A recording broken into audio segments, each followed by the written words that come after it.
অন্যদিকে ইউরোপীয় ফুটবলে কাল রাতটি ছিল নাটকীয়তায় ঠাসা। একদিকে এমিরেটস স্টেডিয়ামে নিউক্যাসলকে হারিয়ে প্রিমিয়ার লিগের সিংহাসন ফিরে পেয়েছে আর্সেনাল। অন্যদিকে এফএ কাপের সেমিফাইনালে সাউদাম্পটনের স্বপ্ন ভেঙে টানা চতুর্থবারের মতো ফাইনালে উঠেছে ম্যানচেস্টার সিটি। আর লা লিগায় গেতাফের দুর্গ জয় করে শিরোপার সুবাস পাচ্ছে বার্সেলোনা।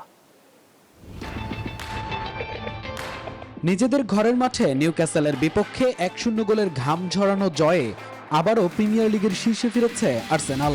ম্যাচের মাত্র 9 মিনিটে ডি বক্সের বাইরে থেকে জাদুকরি বাঁকানো শটে গোল করেন এভারেচি এজে। এই গোলের সুবাদে ম্যানচেস্টার সিটিকে সরিয়ে 72 ঘন্টা পর আবারও 1 নম্বরে মিকেল আর্তেতার দল। তবে জয়ের আনন্দের মাঝেই বিষাদ হয়ে এসেছে গোলদাতা এজে এবং কাই হ্যাভার্টজের ইনজুরি।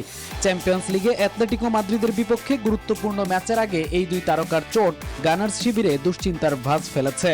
এই জয়ে এক ম্যাচ বেশি খেলে সিটির চেয়ে 3 পয়েন্টে এগিয়ে গেল আর্সেনাল।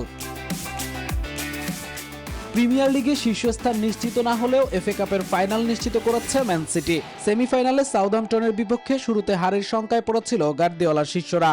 ৭৯ মিনিটে গোল হজম করে পিছিয়ে পড়লেও 5 মিনিটের ঝড়ে ম্যাচ ঘুরিয়ে দেয় সিটিজেনরা। ৮২ মিনিটে জেরেমি ডোকুর সমতাসূচক গোল এবং ৮৭ মিনিটে নিকো গঞ্জালেসের বুলেট গতির শটে ২-১ ব্যবধানে জয় নিশ্চিত করে তারা। ট্রেবল জয়ের স্বপ্ন বাঁচিয়ে রেখে টানা চতুর্থবারের মতো এফএ কাপের ফাইনালে পা রাখল ম্যান সিটি।